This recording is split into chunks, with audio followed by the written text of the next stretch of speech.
Welcome to the Wine Elder. Today's wine is a Barbera, which primarily come from the northwestern region of Italy, Piedmont.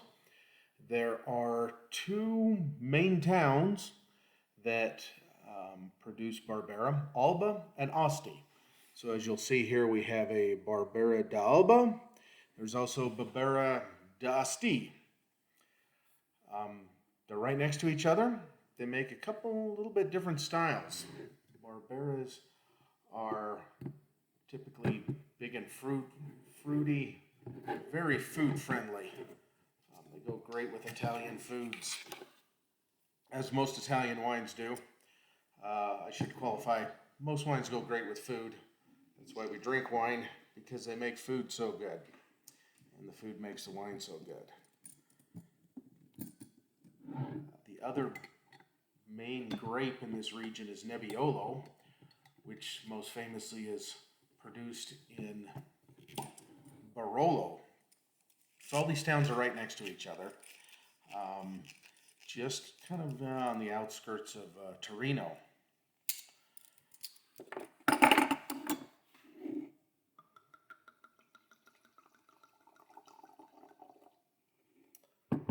So our Barbera is from the winery Mauro Sebaste.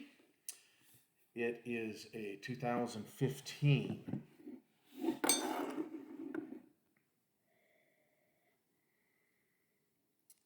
a very bright red color. You don't really see a lot of tawniness in this or that kind of brick aging color. This is just very vibrant and bright.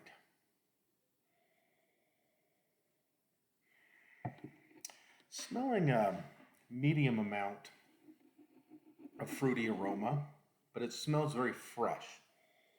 It has a very fresh and ripe aroma to it. Like big ripe fruits just as they're coming off the tree.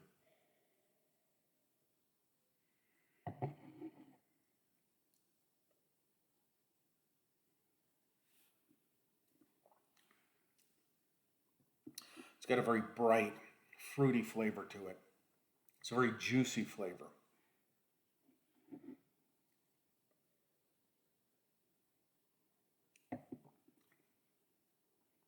Almost a bit candied, without being really necessarily sweet, but it kind of has that big, juicy candy feel, almost like Jolly Rancher.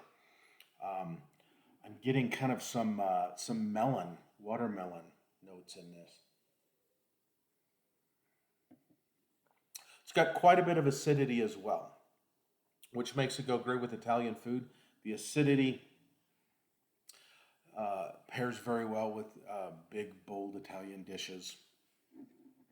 This to me seems more the pasta, vegetable style, not so much meat dishes. I think this would go with pasta primavera. It would go with some of the lighter fare meat dishes, not anything overly too heavy. Once again, it's very light and refreshing. It doesn't have a lot of weight to it in that sense. It's kind of a medium-bodied weight. It's certainly a lot heavier bodied than what we think of light wines. White wines typically are very light. This is kind of on the order of Pinot Noir for its body, I think.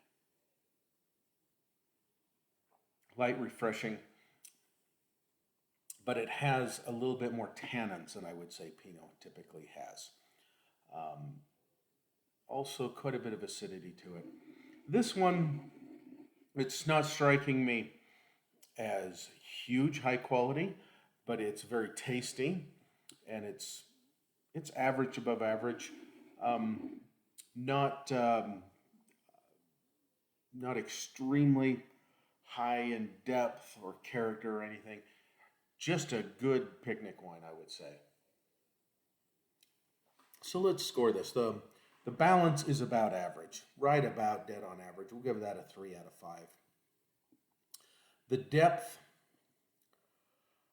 it's got a little bit more character, a little bit more weight to it than kind of a generic thin wine too. So we'll go 4 out of 5 on that. The finish, fairly average. It's not off-putting, but it doesn't excite me. So we'll go 3 out of 5 on the finish. As far as representation,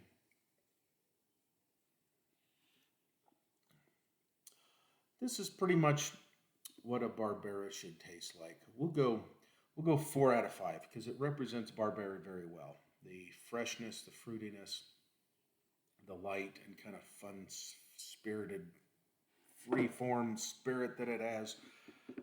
So we got a 3 and a 4 and a 3 and a 4. Overall taste, like I said, it doesn't excite me a lot, but it'd be just fine drinking on a picnic somewhere. Very casual atmosphere without taking itself too seriously. We'll go 7 out of 10 on the overall taste. It's good. It's good. It's basic, but not overall exciting in any one direction. So that gives us a final score of 85. So once again, Barbera d'Alba from Mauro Sebaste from Piedmont, Italy.